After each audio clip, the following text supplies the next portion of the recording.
OBD de trouble code description technique, communication perdue avec le système de retenue capteur K. Qu'est-ce que cela signifie?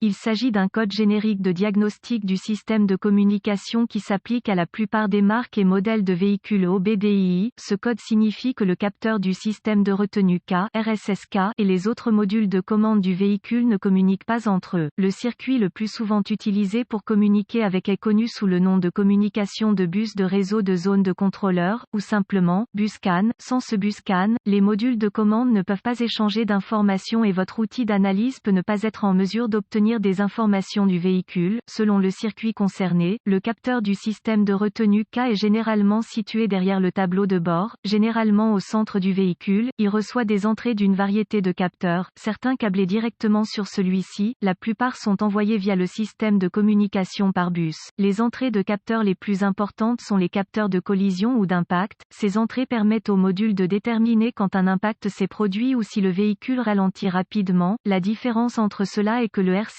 peut ne rien faire, peut choisir d'activer les prétentionneurs de ceinture de sécurité ou d'activer les prétentionneurs et les dispositifs de retenue, airbag passif. Les étapes de dépannage peuvent varier selon le fabricant, le type de système de communication, le nombre de fils et la couleur des fils dans le système de communication, gravité du code et symptômes. Dans ce cas, la gravité est toujours grave en raison des problèmes de sécurité qui surviennent dans un système de contrôleur de retenue non fonctionnel. La sécurité est une préoccupation à chaque fois que vous entretenez ces systèmes, car ils peuvent toujours être en direct même si des voyants sont allumés. Toujours traiter ces systèmes comme s'ils pouvaient encore fonctionner à tout moment. Les symptômes d'un code U017A peuvent inclure voyants d'airbag allumés ou clignotant. Les causes, en règle générale, les causes de ce code à définir sont les suivantes: ouvert dans le bus CAN plus circuit, ouvert dans le circuit du bus CAN, court-circuit à l'alimentation dans l'un ou l'autre des circuits du bus CAN, court-circuit à la masse dans l'un des circuits du bus CAN, pas d'alimentation ou de mise à la terre au module RSSK,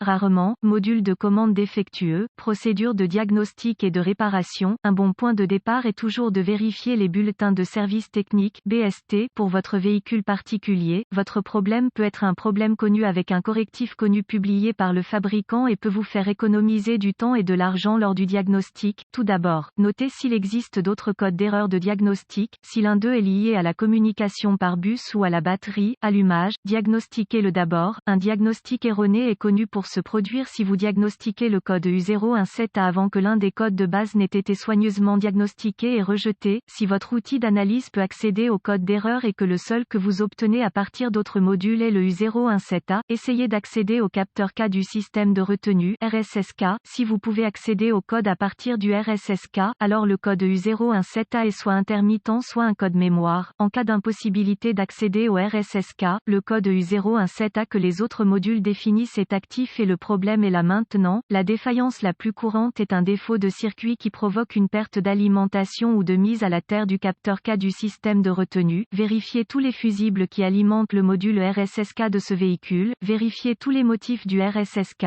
Localisez l'emplacement des points de fixation au sol sur le véhicule et assurez-vous que ces connexions sont propres et serrées. Si vous le devez, retirez-les. Procurez-vous une petite brosse à poils métallique et une solution de bicarbonate de soude. Eau et nettoyez chacun. Le connecteur et l'endroit où il se connecte. Si des réparations ont été effectuées, supprimez les codes de diagnostic de la mémoire et voyez si le code U017A revient ou si vous pouvez communiquer avec le module RSSK. Si le code ne revient pas ou si la communication est rétablie, les fusibles connexions étaient probablement votre problème. Avant de débrancher les connecteurs au RSSK, ASSUREZVOUS que le système a été éteint par les procédures du fabricant.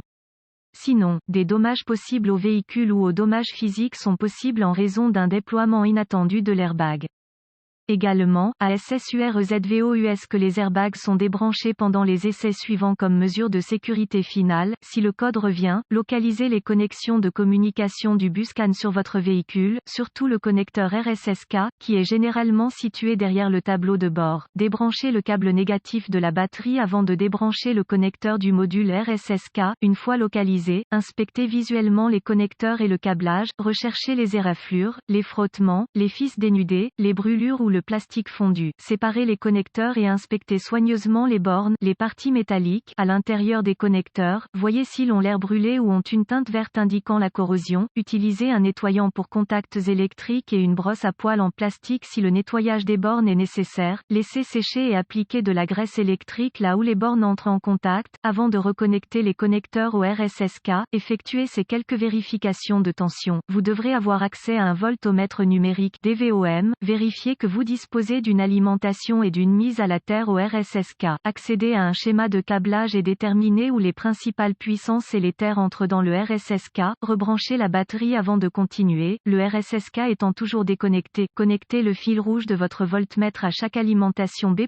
tension de la batterie, entrant dans le connecteur RSSK et le fil noir de votre voltmètre à une bonne masse. Si vous n'êtes pas sûr, le négatif de la batterie fonctionne toujours, vous devriez voir une lecture de la tension de la batterie. Vérifiez également que vous avez de bonnes raisons. Accrochez le fil rouge de votre voltmètre au positif de la batterie B+, et le fil noir à chaque circuit de masse. Encore une fois, vous devriez voir la tension de la batterie à chaque connexion. Sinon, réparez le problème du circuit d'alimentation ou de mise à la terre. Avant de continuer, vérifiez votre schéma de câblage et voyez si vous avez un ou les deux circuits de communication différents sur le module RCM. Effectuez les vérifications qui s'appliquent au circuit de votre véhicule. Vérifiez ensuite les deux circuits de communication. Localisez les circuits CAN C+, ou HSCAN+, et CAN C, ou HSCAN, avec le fil noir de votre voltmètre connecté à une bonne masse. Connectez le fil rouge à CAN C+, avec la clé allumée, le moteur éteint. Vous devriez voir environ 2,6 volts et fluctuer légèrement. Ensuite, connectez le fil rouge du voltmètre au circuit CAN C. Vous devriez voir environ 2,4 volts et fluctuer légèrement. D'autres fabricants affichent CAN C à environ 0,5 volts et la clé fluctuante à l'arrêt du moteur. Vérifiez les spécifications de votre fabricant. Ensuite, vérifiez les deux autres circuits de communication. Localisez le circuit CAN B+, ou MSCAN+, et CAN B, ou MSCAN, avec le fil noir de votre voltmètre connecté à une bonne mise à la terre. Connectez le fil rouge à CAN B+, avec la clé allumée, le moteur éteint. Vous devriez voir environ 0,5 volts et fluctuer légèrement. Ensuite, connectez le fil rouge du voltmètre au circuit CAN B. Vous devriez voir environ 4,4 volts et fluctuer légèrement. Si tous les tests ont réussi et que la communication n'est toujours pas possible, ou que vous n'avez pas pu effacer le code d'erreur U017A, la seule chose qui reste à faire est de demander l'aide d'un diagnostiqueur automobile qualifié, car cela indiquerait un échec du RSSK. La plupart de ces RSSK doivent être programmés ou calibrés en fonction du véhicule pour être installés correctement.